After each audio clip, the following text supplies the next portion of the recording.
İçimdə sönməyən ateşin, odun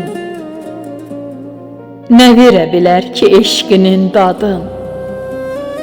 Yerin baş köşədə üstündə adın, ey ömür yoldaşım, sevdiyim adam. Min şükür bu dəli könlümə yarsan, daim bahar olan bağçasan, varsan.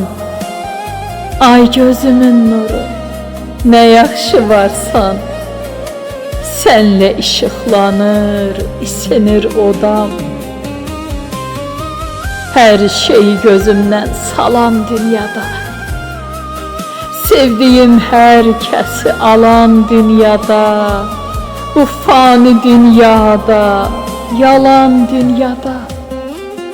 Sən tək sirdaşım, hər kəsə yadam. Rəhimliyəm, dərd əkib qəm biçərdim, sənin üçün min əzabdan keçərdim. Yenə doğulsaydım səni seçərdim, səni tanıdığım üçün çox şadam. Yenə doğulsaydım səni seçərdim, səni tanıdığım üçün